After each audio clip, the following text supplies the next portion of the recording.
잘못 들. 지금 707이 미친 속도로 따라붙고 있습니다. 와, 이거 지금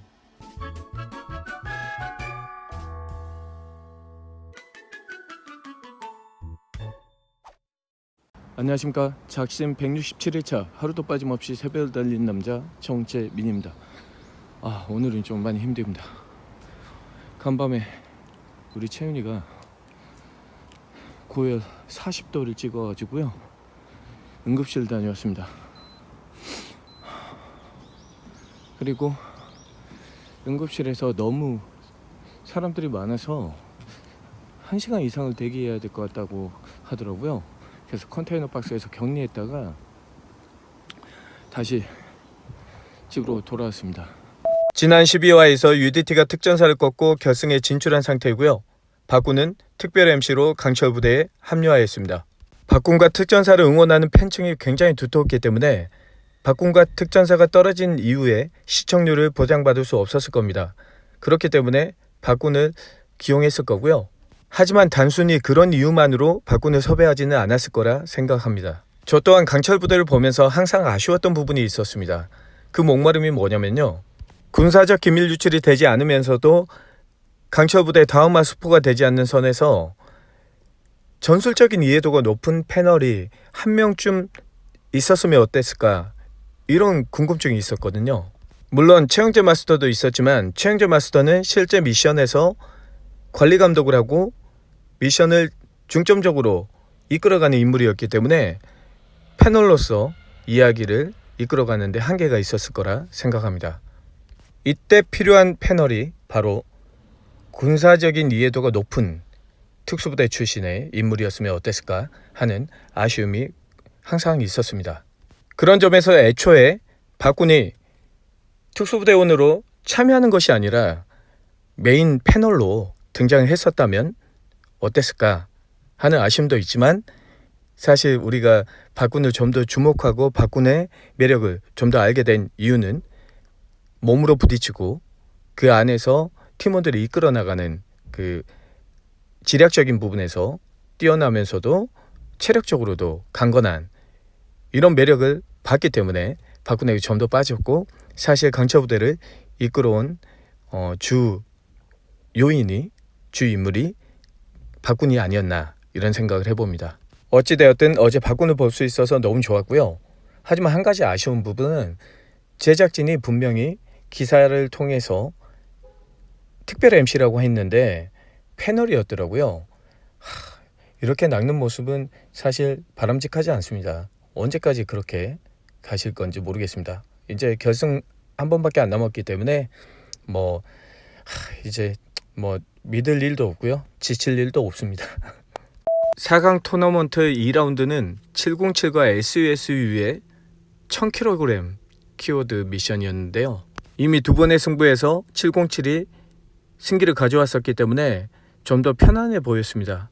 하지만 SSU도 결승까지 올라온 팀입니다. 결코 만만치 않죠. 각오가 대단하더라고요.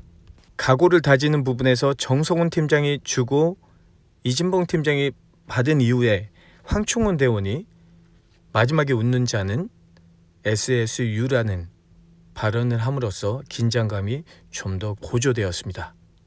4강 2라운드 미션명은 최전방 보급작전이었는데요.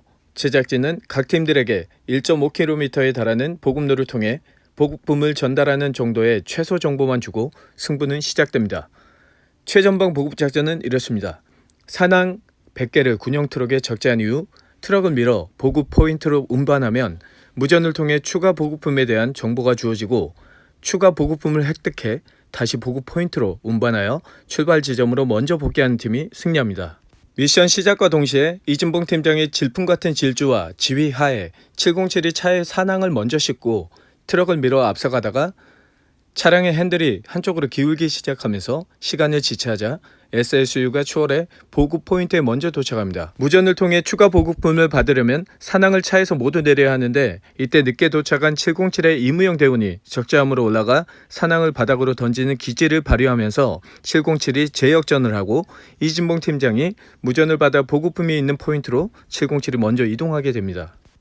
하지만 보급품은 나무로 못지않은 상자에 들어있고 707 대원들은 이를 깨부수는데 고전은 면치 못합니다. 그 사이 황충원 대원이 여유있게 나타나 한 방에 나무 상자를 부숴버리고 SSU는 보급품인 탄약통을 먼저 선점하여 보급 포인트에 이릅니다. 하지만 여기서 끝낼 제작진이 아니죠. 서울함 탈환 작전 때처럼 보급 포인트에서 추가 미션이 하달되는데 이는 더미를 짊어지고 출발 지점으로 복귀하라는 명령입니다. 정말이지 환장을 노르시죠. 이 부분에서 승부의 향방이 결정되었으니 헐. 더미를 짊어지고 발빠르게 나서는 SSU를 악에 바친 707이 매섭게 뒤쫓고 급기야 뛴걸음으로 다시 앞지릅니다. 이때 제 가슴속에서 뜨거운 피가 솟구치더라고요. 이제 결승점까지 얼마 안 남았다고 생각하는 순간 707은 어이없는 실수를 저지르게 됐는데요.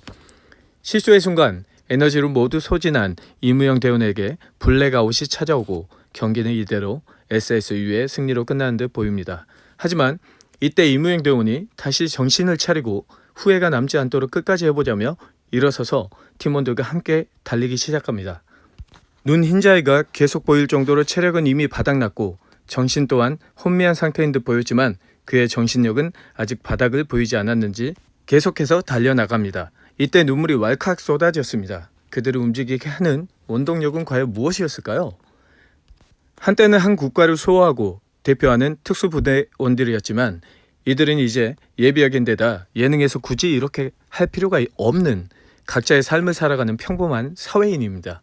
이 프로그램에 열광하는 사람들이나 같은 부대 출신의 선후배 혹은 현역에서 열심히 피땀 흘리며 나라를 위해 헌신하는 군 장병들이 지켜보고 있는 것도 중요하겠지만 프로그램이 끝나면 다시 각자의 일터로 돌아가 강철 부대 미션보다 치열한 삶의 현장에서 생존하기 위해 박차를 가해야 하는 중요한 시점에 있는 사람들이 도대체 왜 이렇게까지 모든 걸 걸고 임하는지 솔직히 몰랐습니다. 하지만 이거 하나만큼은 확실히 알겠더군요. 그들은 지금 이 승부의 진심입니다. 특수부대원들은 내전 중인 국가에 해외 파병을 가게 되면 유서를 쓴다고 하더라고요. 유품도 하나씩 준비해 놓는다고 합니다. 이게 무엇을 의미할까요? 전쟁을 대비해 인간 병기로 키워주고 전쟁이 일어나면 지금 이 순간만을 위해 본인의 모든 것을 내던지는 것이 특수부대원들의 본분이고 군인의 삶일 것입니다. 분대한 국가에서 젊은 청년들이 그렇게 처절하게 생애의 마지막일 수 있는 순간을 상상하며 수년간 군생을 해왔던 것입니다. 전쟁이 일어나지 않을 것 같다고 전쟁을 대비하지 않는 순간 우리나라의 미래는 없겠죠. 특수부대 그리고 군인들이 있기에 저희가 사랑하는 사람들과 행복하게 살 수 있는 것이고 대한민국이라는 국가가 여전히 건재한 것입니다. 강철부대의 제작 의도가 단순히 최강의 특수부대를 가리는 것이 아닌 군인들을 재조명하고 그들의 위상을 높이는 것에 있었으리라 믿는 것은 강철 부대원들을 보면서 제 가슴속에 군인들에 대한 관심과 애정이 피어오르고 있기 때문입니다. 프로그램이 진행되면서 여러 잡음이 있었지만 이 젊은 청년들을 보면서 큰 위로를 받았고 우리나라 군인들의 스피릿을 느낄 수 있었습니다. 정말 감사합니다. 그동안 수고 많으셨습니다. 마지막으로 특전사 박준우 팀장과 707 이진봉 팀장의 말을 인용하며 강철부대 13화 리뷰를 마치도록 하겠습니다. 박준우 팀장, 군인이 포기하는 순간 국가와 국민을 포기하는 것과 같습니다. 이진봉 팀장, 강철부대에 출연한 저희 예비역보다 현역 군인분들께 관심을 가져주시면 좋겠습니다. 지금까지 새벽을 달린 남자 정재민이었습니다. 감사합니다.